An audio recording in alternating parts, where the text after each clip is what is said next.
support that you guys been offering on the channel. If you guys didn't check out my last upload, my last video that I done, I basically dropped 40 kills with the Signal 50 in Modern Warfare 2. Definitely go check out that gameplay. Ended up losing it, but you know, whatever, stuff happens. But you know, that gameplay is for y'all, you know, your enjoyment. So hopefully y'all go check it out. But it's been roughly 11 days since I done a live stream here on the channel, so I decided, you know what, we have UFC 284 coming up, and I'm going to be doing another prediction for UFC 284. Basically, the goal this year is to do a prediction of every main card this year. So we're not worrying about prelims, we're not worrying about UFC fight nights, we're just focusing on the main cards. So UFC 284, 285, 286, blah blah blah, which we have a lot of good cards coming up within the next couple of months. But regardless of that, yeah, so UFC 284, man, Islam Makhachev versus Alexander Volkanovski for the lightweight title, and then we have Yair Rodriguez versus Josh Emmett, who we're going to be showcasing both of them in today's gameplay. We also, well, they're going to be fighting for the interim featherweight belt because Volkanovski's moving up. Then we have Jack Della Maddalena versus Randy Brown, welterweight bout there. Then we have Justin Tafa versus Parker Porter. And then to round out our main card, we have Jimmy Crute versus Alonzo Menifield. So we're going to be predicting all those fights. So y'all sit back, relax, enjoy the gameplay. And if this one ends early, I have another fight we can showcase for the light heavyweight division. Y'all probably know what I'm talking about. But regardless of that, we're going to go ahead, we're going to dive into these predictions. And yeah, we're going to start off with Jimmy Crute versus Alonzo Menifield. Personally, I don't know much about either one of these two guys. Being that this is an Australian card, there are going to be a lot of Australians fighting on this card. Obviously, Volkanovski being the big one. But, like I said, man, I don't really know a lot about these, you know, two guys. You know, Jimmy Crute, he's 12-3. He's coming off of a loss in his last fight. Then we have, you know, Alonzo Menifield, who is coming off of a win in his last fight, and he's 13-3.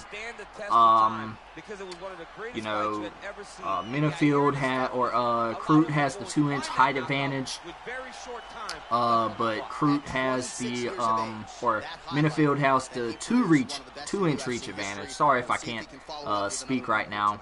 But the odds say that Jimmy Crute is going to come out victorious in this one, and this is a light heavyweight bout. Personally, like I said, I don't know much about these two guys. I'm going to go Jimmy Crute by decision in this one. I just feel like he's going to squeak out a win for the Australian crowd. Anytime you go into like a friendly territory kind of environment, I mean, you know, your chances are raised just by a little bit. I mean, I'm not, you know, saying that happens all the time. I mean, just look at Davison Figueiredo and Brandon Moreno in their last fight. They were in Brazil, and Figueiredo is Brazilian, and he ended up losing the fight. So, not saying that having home court advantage is always gonna mean you're gonna win. So, it's just going to be really interesting seeing how it goes. But for me, I have Jimmy Crute by decision in this one. Like I said, I was wrong about, you know, Glover Teixeira and Jamal Hill in the last one. I went 3-1 in main card fights, so that's pretty good. That's pretty good. I'll take it. We got two people watching the video. What's up? Yair has the 5-inch height advantage on Josh Emmett there.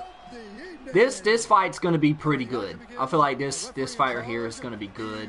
We're going to dive right into the action, though. Not wasting any time on this one.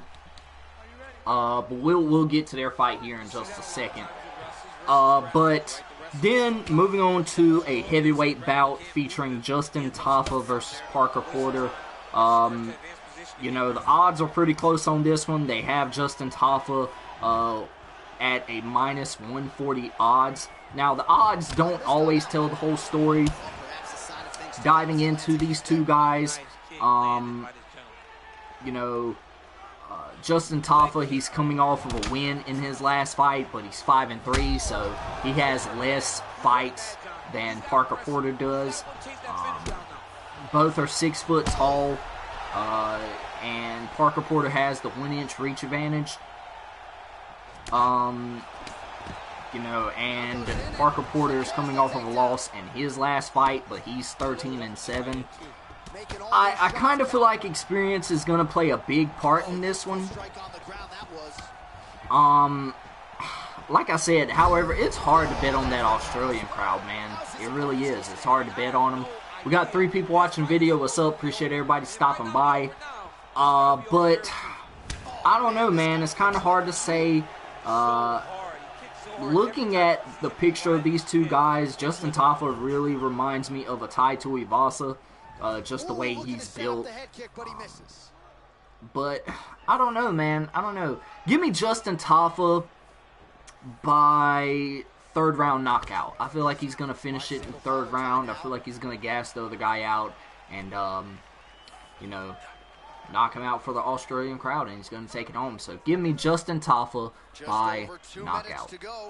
Moving on to a welterweight bout featuring Jack Della Maddalena versus Randy Brown. Jack Della Maddalena, he's actually a tough guy.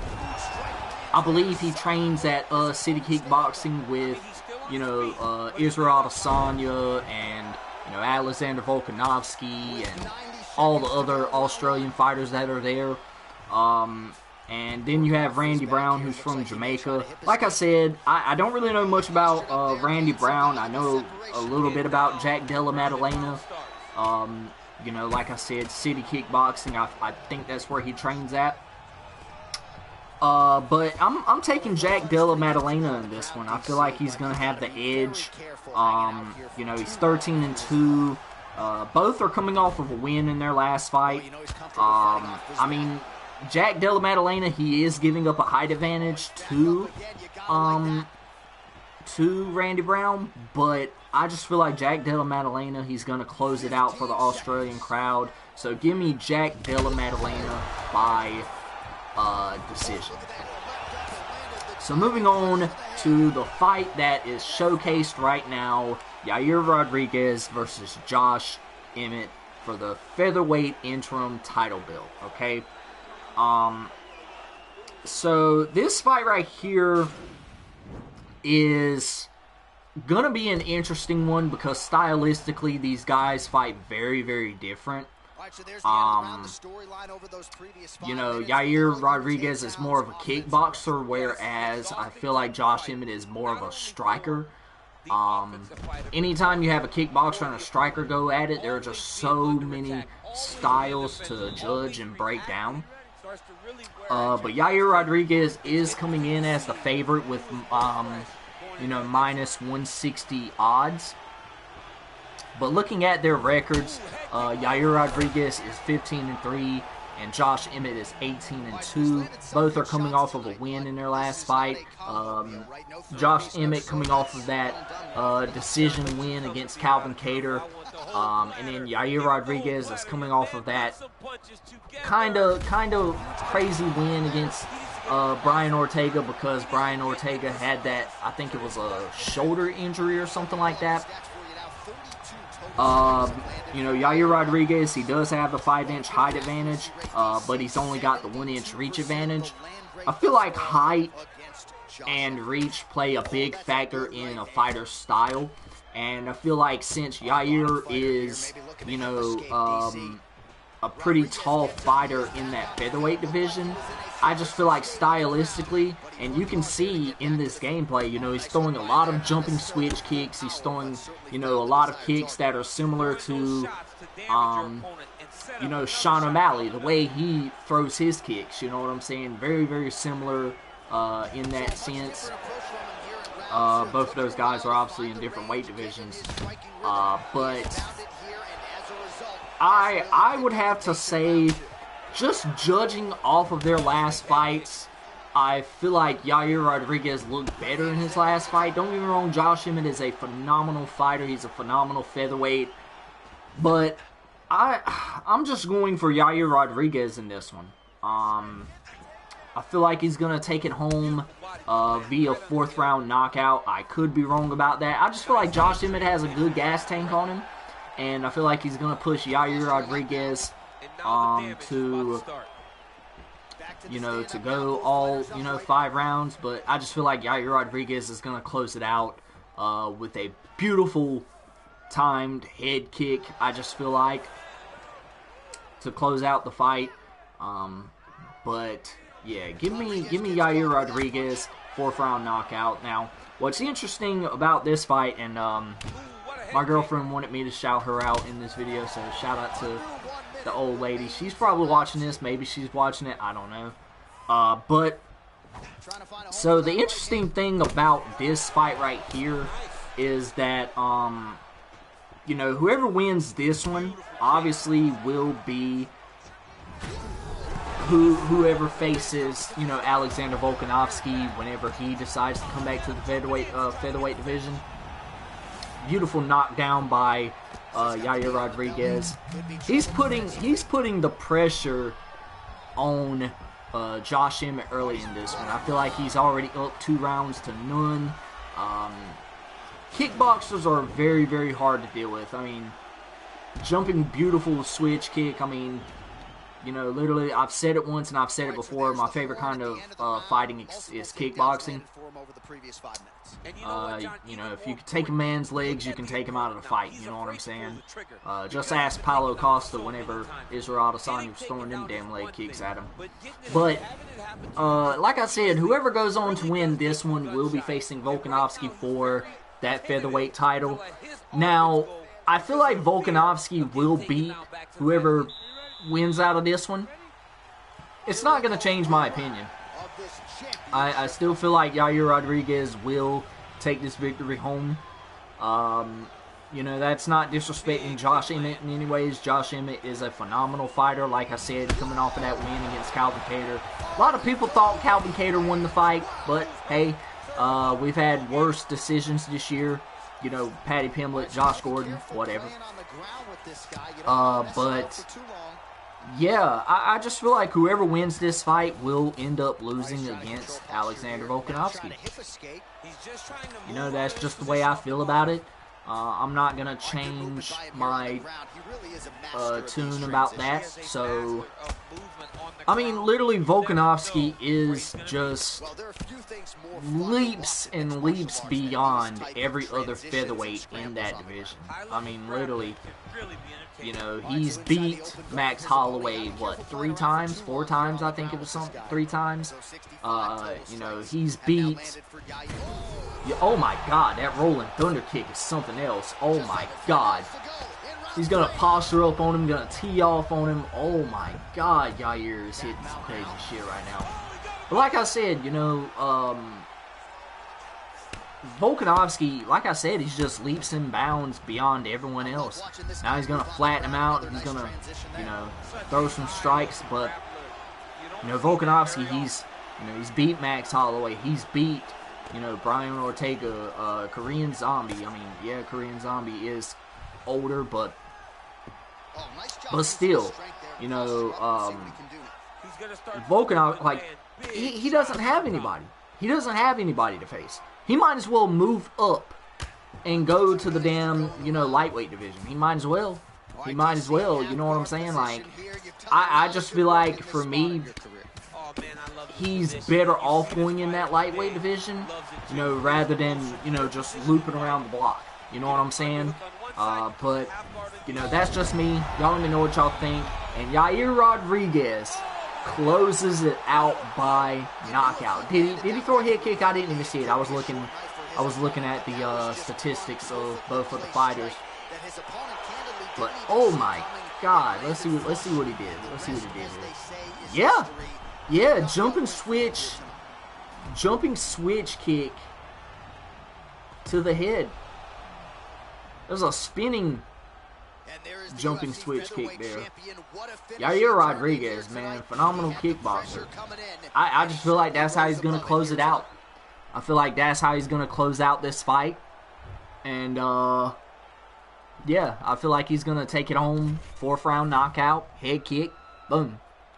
Now, if Josh Emmett can put the pressure on Yair Rodriguez as far as wrestling goes, you know, anytime you put pressure on Yair Rodriguez when it comes to wrestling, he kind of wilts under that pressure, and it doesn't look very good for Yair Rodriguez. But I'm still taking him 4th round knockout via head kick. So now I'm gonna showcase one more fight before we end off the video here, because I want to dive deep into Volkanovski versus Makhachev here. So the fight we're going to be showcasing here in this video is going to be Magomed Ankalaev versus Jamal Hill. Now, I know that sounds kind of weird, but hear me out. Hear me out. Jamal Hill is the light heavyweight champion as of right now, right? Many people will argue, oh, it's not him. He's not my champion. You know, like, he did go into hostile territory. He did beat the favorite, which was Glover Teixeira. And Glover Teixeira is not no slouch. Okay? He's not no slouch. And like I said, he did it in Brazil, no less. Now, after that fight, Yuri Prohaska went on social media and he was like, you know, telling Jamal Hill, you know, nice fight, but he's coming, you know what I'm saying? And Jamal Hill was slinging jokes back, like, that's what she said, you know, like, where you at, bro, kind of deal. But Jamal Hill made comments recently to say that he would love to take on Magomed Ankalaev. And I feel like the UFC should make that fight. No disrespect to Jan Blachowicz or any other, you know, streaking light heavyweight contender, but I feel like, if you ask me, Magomed Ankalaev beat Jan Blachowicz in that last fight. Even Jan Blachowicz himself said that Magomed Ankalaev, the Dagestani light heavyweight, deserves the belt. But it was a split draw, I think. It was a split draw or something like that, a majority draw or something split draw maybe. So we're gonna showcase this fight, and we'll dive into it once we're done diving into the last matchup on UFC 284's light heavyweight title bout, featuring Islam Makhachev defending his belt for the first time against Alexander the Great Volkanovski, who is the featherweight champion, looking to become double champ since Conor McGregor, right? Yeah, okay. So, Islam Makhachev versus Alexander Volkanovski. This is the fight we've all been waiting for, okay? Literally, I feel like these two were going to, you know, collide at some point in time, given the fact that both are the best in their respective divisions. You know, regardless of what you may say about Charles Oliveira, Makhachev went in there and beat him. He went in there and beat him. He used that sambo and he you know, got him in an armbar and he put him to sleep. Right? Now, Volkanovski is coming off of a win, you know, as well as Islam Makhachev is coming off of that win, right? Makhachev has that 4-inch height advantage, and also, you know, he doesn't have to cut any more weight. Volkanovski has to pick up weight, but now here's the thing, though. Many of you guys probably already know that Alexander Volkanovski was a rugby player. It was not rare to see him walk around at 210, 215. At his height, that is crazy. That is crazy, right? At my height, I should be walking around at 200 pounds, but I'm like a damn beanpole, right? I'm like 6'2", 6'3", 140, 145. So Volkanovski, he's used to having that much weight on him. Now, Volkanovski does have the 1-inch reach advantage here. So, you know, it's going to be interesting because both of these guys fight a very different style. I feel like Volkanovski is going to use those leg kicks, and he's going to be trying to deny a lot of the takedown heavy pressure that Islam Makhachev is very known for. Now, I will say this. Both fighters have something that favors each one of them. With Makhachev, it's his wrestling, obviously, right? I mean, the guy has put so many people to sleep. This man is like the Tempur-Pedic of the lightweight division. He's just putting people to bed, right? Now, obviously, he went in there and he defeated Charles Oliveira very soundly by submission. He said that he was going to do it, and he did it. He did it. Oh my God, beautiful knockdown by Magomed Ankalaev. These guys are going back and forth at it. They're like literally knocking each other down left and right. But now here's the thing though. Alexander Volkanovski, he is coming in here. He does have home octagon advantage. He is training with the likes of Israel Adesanya.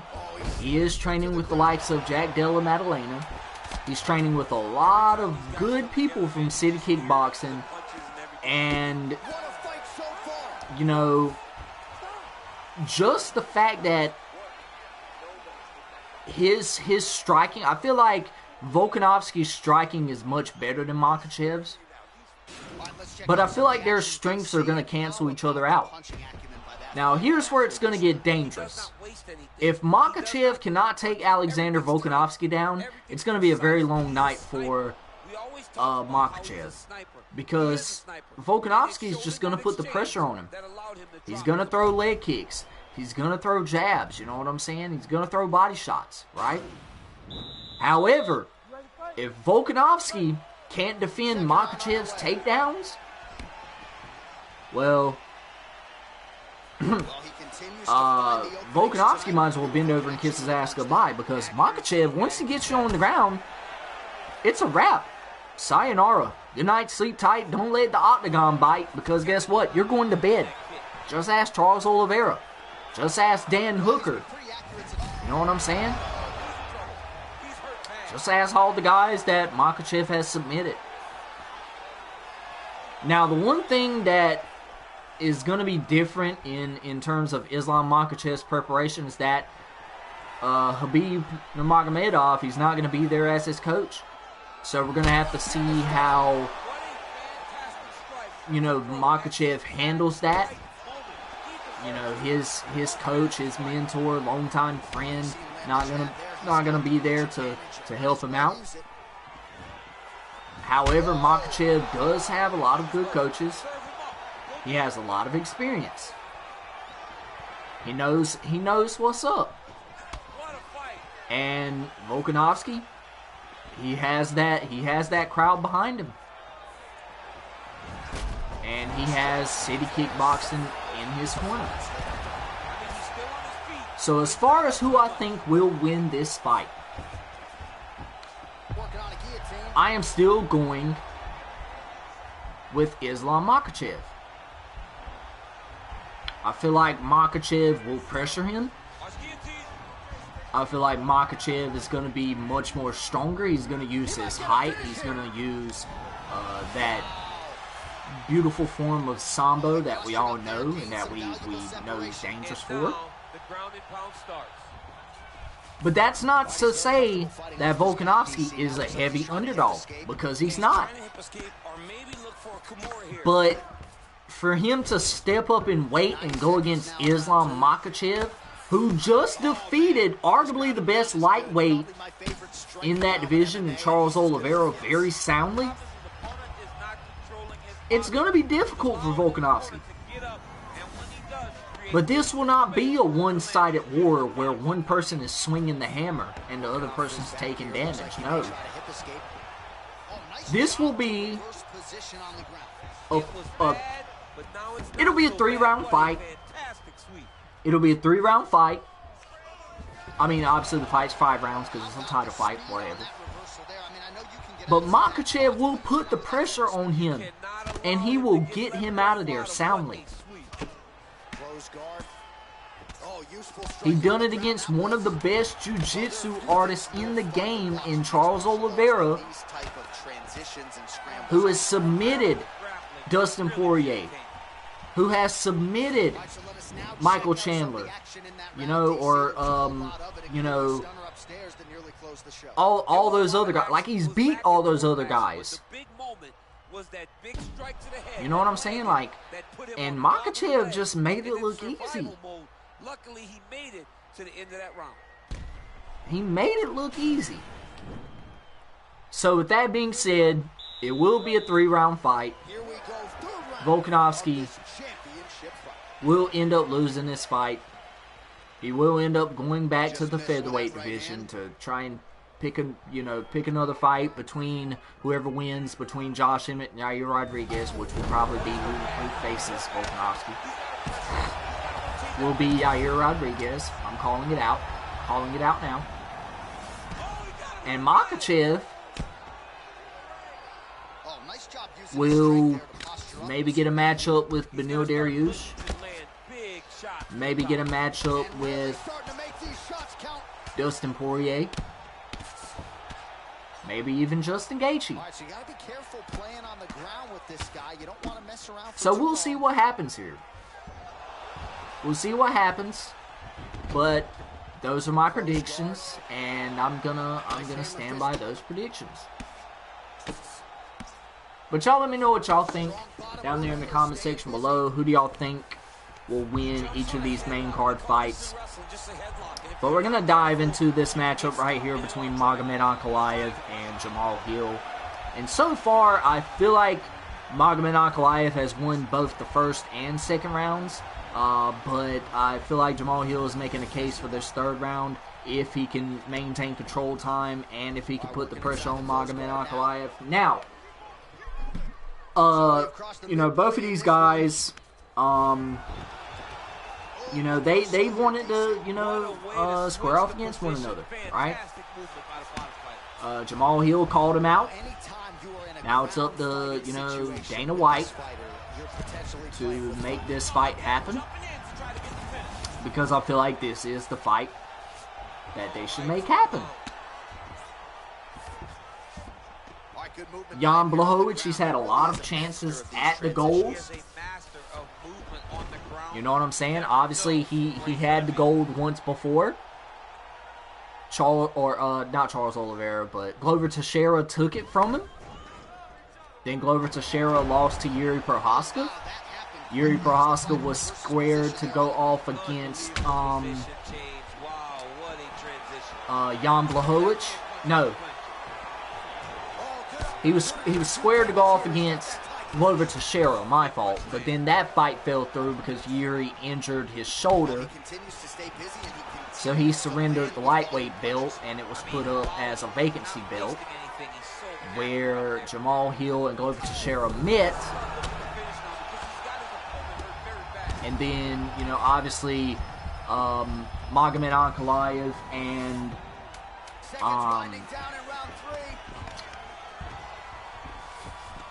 Jan Blachowicz couldn't close out the fight because it was a draw.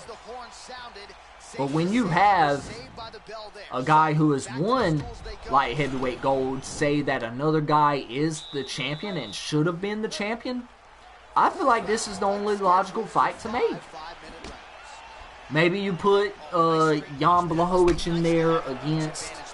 Let me go to the drawing board. Let me go to the drawing board. Let me pick out some matchups. And Magomed Ankalaev will finish Jamal Hill. Oh my God, he put my man to sleep. He put my man to sleep with a quickness, son. We're going to that light heavyweight division. I mean, Jan Blachowicz, he could face Rakic, he could face Smith, You know, maybe Johnny Walker because he had that, you know, big win just recently.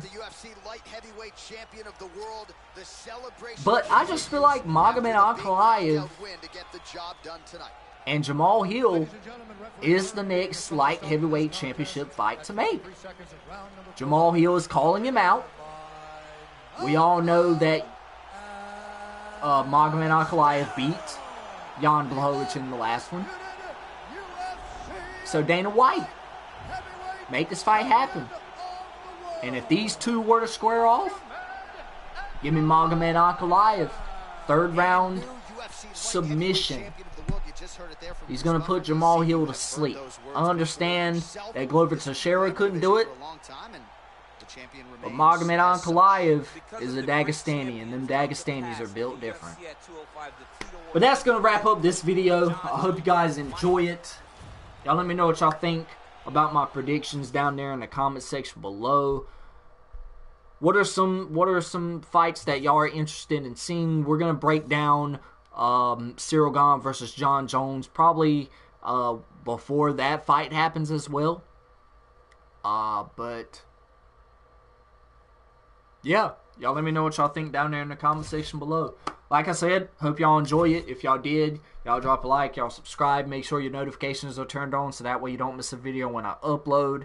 And I got some videos I'm working on in the meantime, Modern Warfare 2 related. I will be doing a live stream sometime towards the end of this week in preparation for Season 2, which is looking to be, oh my god, another failure for Modern Warfare 2. So, y'all just stay prepared for that one. But other than that, y'all stay motivated, stay dedicated, always have that Mamba mentality, and I'll check you guys out in the next one. Peace out.